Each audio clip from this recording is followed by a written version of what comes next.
I'm so annoyed right now. Everything is going wrong. Have you ever experienced something out of your control and it just drives you mad?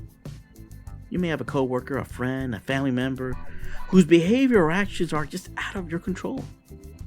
For example, you may have a friend who cancels plans at the last minute, a coworker who doesn't complete their part of the project on time, or you see a complete stranger who just left their trash everywhere. This can be frustrating because you can't force others to act or behave the way you want them to. If you don't like something, change it. And if you can't change it, change your attitude. Maya Angelou. Problems are frustrating as it is, but problems that you can't control within your limits can be overwhelming. But what if there was a way to shift your perspective and see problems in a different light? Well, in this inspiring video, you'll be introduced to a Zen Master who teaches about a key principle in dealing with problems. And in today's story, you'll learn how to deal with problems like a leader, how to adapt to these problems, and how to untap your potential. Welcome to Untapping Your Potential, where we will share with you motivational stories, motivational figures, comeback stories, and public speaking tips that will keep you growing and inspire you to take action. Once upon a time, there was an aging Zen master named Wang, who had a young apprentice named Chen. Chen was often found complaining about little things that really didn't matter. For example, he would complain about having to wake up early in the morning. He would also get frustrated when he couldn't understand a new concept right away, or when he made a mistake while practicing a new skill. These were all minor problems that annoyed his master, Wang.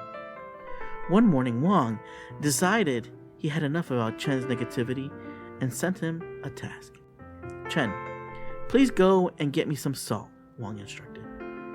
Now, Chen was confused, but he followed the master's orders anyways. He returned with a handful of salt, and Wang asked him to put it in a glass of water and let his apprentice drink it. Chen did as he was told, but he immediately spat out the water. How does it taste? Wang asked. Bitter, Chen answered. Wang chuckled, and then asked Chen to take the same handful of salt and put it in a nearby lake. As Chen and his master Wang made their way towards the lake, the scenery around them was breathtaking. The path they walked on was surrounded by tall trees and bushes that rustled in the gentle breeze. As they approached the lake, the sound of water lapping against the shore greeted them.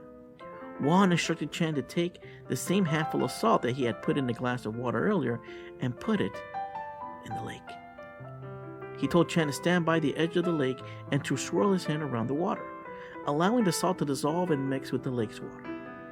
Chen did as he was told, and the salt quickly dispersed into the lake, becoming one with the water.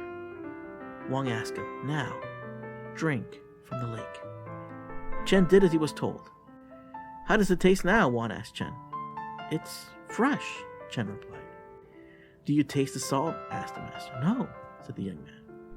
Wang then sat beside Chen, putting his arm around his shoulder and offering him some sage advice. "The pain of life is pure salt, my dear boy. It doesn't change, no matter how much we try. But the amount of bitterness we taste depends on the container we put the pain in. You have expanded your senses of things, and as a result, you are no longer limited by the pain in your life." Chen sat in contemplation, letting Wang's words sink in. He agreed and said, "I've been so focused on the bitterness that I've forgotten about all the good things in life. I need to change my perspective and start seeing things differently." Wang smiled at Chen and nodded his head. "That's right, my boy. You have the power to choose how you see the world, and by choosing to see the positive, you can transform your life. You're not a glass. You are a lake, and you can expand yourself to hold more than just the pain."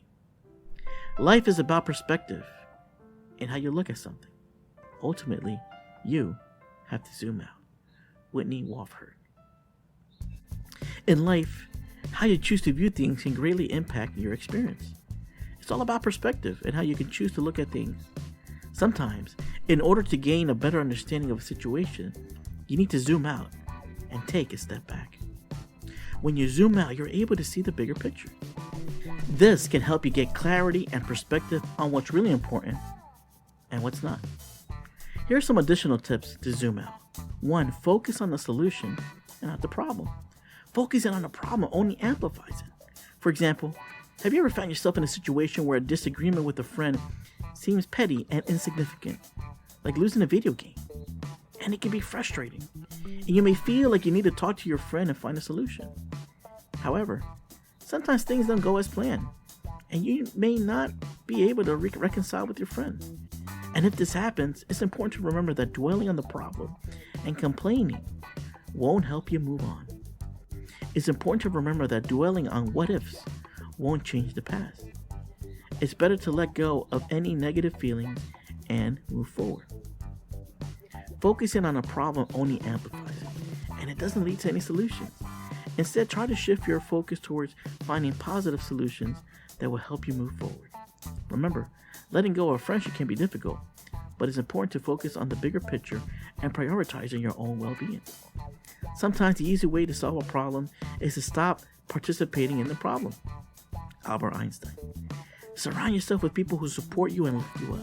Trust that better things are ahead and that you have the power to create positive change in your life. Sometimes the best way to deal with a problem is to work with it and not against it. This means adapting to the situation and finding a new way to move forward. Maybe you didn't like your old job because of how toxic it felt for you. Working in a toxic environment can be difficult and a challenging experience. It's natural to feel stuck and frustrated, especially if you feel like you made a mistake in taking a job in the first place. But it's important to remember that you can always find positive aspects in any situation. Identify which can be controlled by you and which are out of your control. The reality is that you can't change the past. Focus on the present. Take steps towards creating a better life for yourself. Instead of blaming yourself for taking that old job, and try to focus on what you learned from that perspective. What skills did you gain? What did you learn about yourself and your career? Trust yourself. You have more than when you think you do. Benjamin Spock. Good leaders think about solutions while followers only complain. Good leaders understand that complaining won't solve problems, and instead focus on finding solutions and taking action. They encourage others to think creativity and come up with new ideas, and are willing to take risks and try new approaches. On the other hand, followers who only complain can become stuck in a negative mindset that prevents them from seeing solutions and opportunities. They may feel powerless or resigned to their situations rather than taking action to make positive change. Instead of complaining about schoolwork or assignments, try to approach challenges with a positive, proactive mindset. Look for solutions and brainstorm ideas for how to overcome obstacles. Leaders think and talk about the solutions. Followers think and talk about the problems. Brian Tracy. If you want to solve your problems effectively, you need to be willing to think differently and step out of your usual pattern of thinking and problem solving. It's easy to get stuck in familiar ways of approaching problems, but if you continue to do the same thing the same way, you'll likely continue to encounter the same issues and struggles. Find new solutions, be willing to think creatively, and try new approaches. This might mean seeking out new perspective or input from others who can offer a fresh viewpoint. It might require you to challenge your assumptions and beliefs, and to be open-minded and willing to try new things in order to find solutions that work. We cannot solve our own problems with the same thinking we used when we created them. Albert Einstein. Thanks for watching this video. How would you like to hear more motivational stories on a consistent basis? Do me a favor and support the channel by sharing, commenting below, and please make sure to like and hit that subscribe button to get the latest updates. Soon you will be on your way to feeling inspired.